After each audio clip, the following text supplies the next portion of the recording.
Hola amigos de Perlas Cristianas, estamos aquí en una entrega más de Perlas Cristianas y hoy es para comentar pues una noticia que a lo largo de la semana ha sido importante dentro de los Estados Unidos, dentro del mundo católico.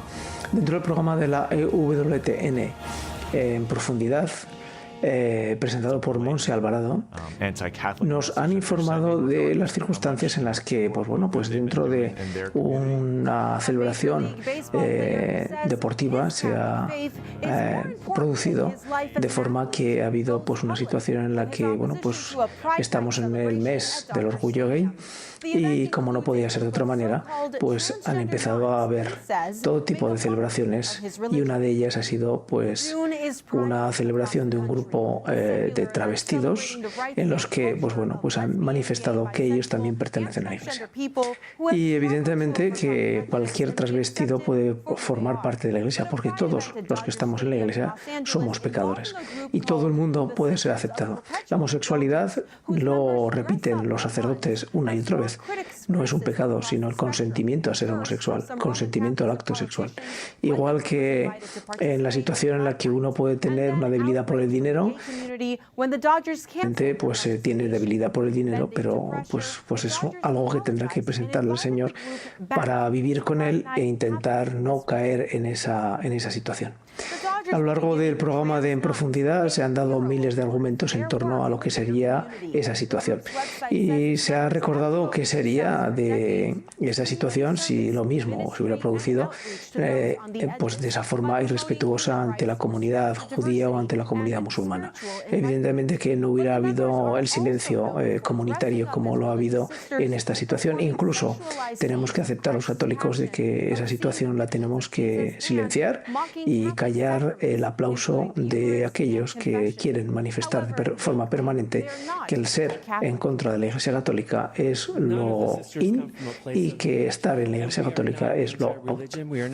Pero los católicos tenemos muy claro que el seguir a Cristo solo tiene un camino. No puede haber una ambigüedad, no puede haber... Y todos lo sabemos porque cuando nos acercamos al sacramento de la reconciliación, cuando nos acercamos al sacerdote, que es representación del mismo Cristo, y nos da el sacramento de la reconciliación, nos da el perdón y la absolución, sabemos perfectamente que estamos acudiendo al mismo Cristo para perdonar nuestros pecados. Y esa es nuestra realidad, acercarnos al mismo Cristo para redimirnos. Dentro de la realidad social que nos ocupa, los católicos tenemos y debemos saber que tenemos el mismo derecho a ser respetados que cualquier otra etnia, cualquier otro grupo, cualquier otra religión, y no tenemos por qué estar callados ante situaciones en las que prácticamente se intenta hacer mofa y befa de lo que es el ser católico. Ya sé que para muchos el ser católico es casposo, es antiguo, pero lo importante no es si es ser casposo o no, sino que los que estamos dentro de la Iglesia Católica caminamos simple y llanamente en busca de la verdad. Buscamos ser libres, y para eso hemos escogido a nuestro Maestro, que es Jesús, Cristo, el crucificado, que murió por nuestros pecados, y en esa cruz es donde estamos todos salvos. Todos, y cuando digo todos, es todos. Nadie que está dentro de la Iglesia Católica piensa en ningún momento que es mejor ni que es más santo que el que no está, porque tenemos mucho cuidado de atender aquella circunstancia en las que, por pecado de presunción o pecado de caer en la desesperación, no entremos al Señor. No entremos a esa situación en la que le pidamos al mismo Jesús que nos perdone nuestros pecados. Nosotros, los que vivimos dentro de la Iglesia y dentro de esta sociedad democrática, y que de alguna forma las minorías están continuamente intentando socavar nuestra realidad, pues tenemos que aceptar de que es una parte más de nuestra cruz. Pero lo hacemos de forma digna, lo hacemos de forma cívica, lo hacemos de forma democrática, pero reclamando nuestra presencia y el derecho a ser respetados. A lo largo de todo el programa de En Profundidad de Monse Alvarado en la EWTN se presentan testimonios de diferentes tipos, y ustedes lo pueden oír colocando en YouTube el traductor y entenderán cuáles son los argumentos. Incluso ha habido un jugador dentro de la liga en la que hizo un comentario acerca de esta situación en la que este grupo, que tiene algo así como las hermanas del Sagrado Perdón, pues pretendían manifestar que, bueno, pues que esa era una realidad. No sé. Lo cierto es que dentro de la sociedad moderna que nos ha tocado vivir, pues tenemos que entender que el ser católico pues es una parte más de esos grupos de presión que pretenden traducir absolutamente todo a unos valores diferentes a los que han construido nuestra sociedad y los que nos han permitido llegar aquí. No sabemos si este nuevo orden que intentan colocar o esas minorías será el orden establecido para los próximos siglos. No tenemos ni idea. Lo que sí sabemos es que los que estamos dentro de la Iglesia Católica, lo único que pretendemos es caminar en verdad para llegar a la libertad. Y eso es Jesucristo. Jesucristo resucitado. Jesús, el Nazareno, el Hijo de María, que vino a este mundo, se encarnó nuestro Dios en un hombre, en esa naturaleza. Se encarnó y eso quiere decir que fue concebido. Y eso quiere decir que fue concebido en el seno de una mujer. Y eso quiere decir que el seno de una mujer en la concepción es sagrado para todo católico. Y esa es nuestra realidad y no creemos que lo puedan cambiar por mucha mofa y befa que quieran hacer sobre nosotros. Lo que sí tenemos claro los católicos, que en la medida que tenemos los derechos civiles y tenemos derecho a ser respetados, lo haremos. En profundidad de Monsalvarado se deja muy claro que esas situaciones no son más que una pobreza más de los que intentan hacer risas a costa de la Iglesia Católica. Pero entendemos que la Iglesia Católica es mucho más, porque la Iglesia Católica es indefectiblemente una parte del mismo Cristo, con lo cual no hay nada que pueda con él. Así que, hermanos de fe, hermanos hijos de Dios y hermanos, en lo civil, os pedimos que allí donde estéis hagáis respetar y le pidáis a la gente que respete a todos aquellos que somos Iglesia Católica, porque la Iglesia Católica está realizando un bien social permanentemente. Permanentemente quiere decir que atiende la Iglesia Católica las necesidades de miles de pobres. Y no quiere decir eso que se justifique la existencia de la Iglesia Católica con esa acción, pero sí que evidencia que la Iglesia Católica está para construir sociedad de forma positiva y permanente. Así que, amigos, ya saben, en profundidad, EWTN, Monse Alvarado, nos recalca la importancia de la Iglesia Católica. Vivir en catolicidad es vivir en verdad. Hasta la siguiente. Gracias por seguir para las cristianas y ya saben, denle a YouTube, al traductor y escucharán el programa íntegro de En Profundidad de Monse Alvarado en la EWTN. Chao.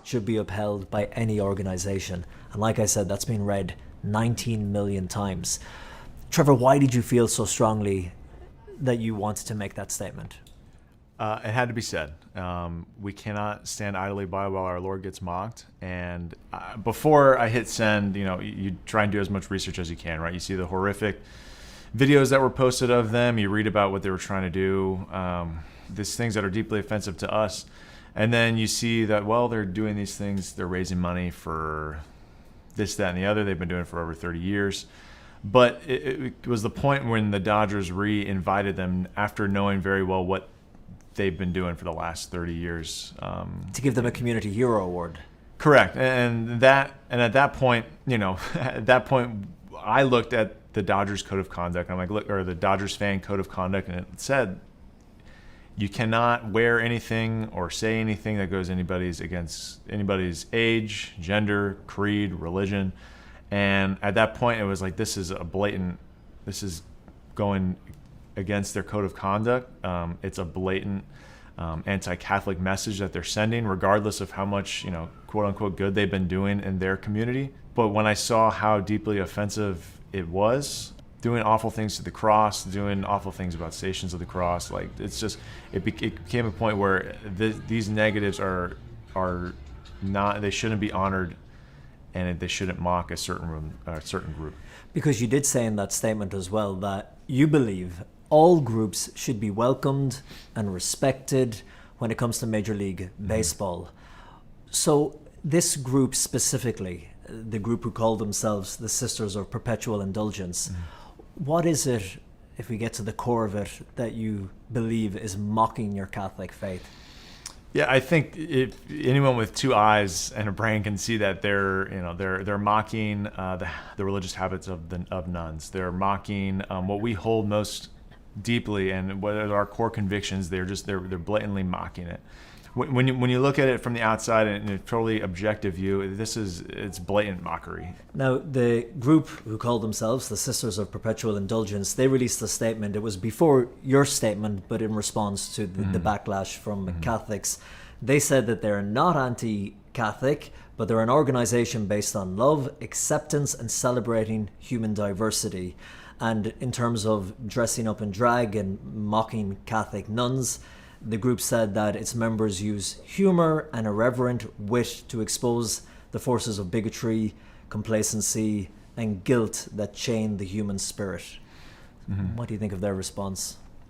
If they are preaching these things on tolerance and love, you could look at this from an objective point of view and say that this isn't out of love. When you go out of your way to desecrating a crucifix or dancing on what appears to be Jesus on a cross, that isn't representing out of love. The crucifixion, the most important moment for Christians all over the world. And what we hold to most dear, we look at the cross and the crucifixion and we see that Jesus dying for us and his blood soaking us and washing us of our sin. And for someone to do that because they say it's art and it's out of love and tolerance, it doesn't make sense. Trevor, do you see hypocrisy here when you look at how Catholics are treated in the United States? Because if you just imagine a group making fun of a Jewish rabbi and the Torah, or a Muslim and the Quran, what the reaction would be to that.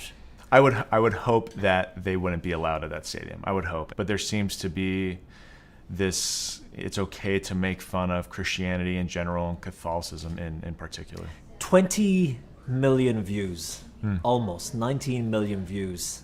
Are you surprised by how many people have read and engaged with the statement that you put up on Twitter? My intention with that statement was to get as many eyeballs on it as possible, and for people to see the hypocrisy that I was trying to point out of what the Dodgers were doing. And, I hit send tweet and I threw my phone and I was like, I logged out and I'm like, we'll see how it does. We'll see how it does. And, but I've had a lot of people come out and reach out to me, former teammates, current teammates, even like stadium workers. When we were at Dodger Stadium, when this statement was made, just walking through the tunnels, getting to the clubhouse, I had stadium workers come up to me and thank me. So a lot of people have reached out, thanking me for my courage and thanking me for making this statement, because a lot of people feel like they either don't have a big enough voice to say something, or they're afraid of the backlash. When you speak about the backlash and having courage to do this, most of the people, if you read through the comments, are supporting you. But then there are those who are saying things like homophobic and transphobic, and you just have a problem with that, the LGBT group. First of all, what do you say to those accusations? I didn't say anything anti-pride in my statement. I tried to be as charitable as possible. I truly just wanted to point out the hypocrisy that the Dodgers Code of Conduct says you cannot make fun of a group, yet we're honoring this group at the expense of making fun of this group. So your issues with the mockery they're making of your faith. Correct. And the mockery of it, and then the Dodgers not following their own rules. So that was truly my statement. If you read into it any other way, that's on you. But were you afraid of the possible ramifications of being cancelled? We see people lose everything over a tweet or an opinion that they put online. You were putting your neck out there when a lot of other players are not. Were you worried? I wasn't necessarily worried, because this is something that I believe is truth, right? And it's something that this is Trevor the Catholic man tweeting this. What I did, I believed was true, and I had to stick up for our truth. And at the end of the day, baseball is important, and it's given me a lot of tremendous opportunities. It's a privilege to play this game, and I'm thankful for everyone who's given me an opportunity. But when I die, hopefully in a state of grace, and St. Peter greets me at the gates, he's not going to ask what your win-loss record was in 2023. He's just going to, how did you build the kingdom of heaven? And being in a position like this, being a Major League Baseball player, and my religion being mocked in the realm of Major League Baseball, it only made sense to stick up for my truth. You said that people were coming up to you on the street or in the baseball stadium saying well done. And what about your teammates, your peers? I've had really good conversations with teammates about this. Again, people thanking me, teammates thanking me for what I could be done, what I did. It's something that most people and most players are supportive of. What would you say to people, Trevor, who are Catholics? They might not call themselves devout Catholics, but they're fans of the LA Dodgers. They love going to the games. They just want to watch the games. They don't want to get involved in all that. They see it as an argument happening for other people somewhere else, but they're still Catholics. Maybe they go to Mass every Sunday. They find themselves in a bind. Sure. They want to keep supporting their team. They like their faith. They like their church. What do they do? I think it's a valid question, and it's something that a lot of families and individuals are going to have over the next, hopefully, weeks, months. But that's the point of a statement like this, is to start the conversation. It starts with not attending that game. It starts with potentially reconsidering where you put your dollars. I think there is a longing for truth. I think everyone has that desire to find truth, and I've noticed it in locker rooms in my entire life, in clubhouses my entire life, being with teammates of the same age or similar ages. There is a desire for truth, and that desire comes from within, from someone who loves you immensely. And you are loved more than you can imagine or more than you know. And that inkling of truth that you want to go seek and find is out there, and it's within Christ and his church. Hey, Trevor, great meeting you. Thank you. Thank you so much.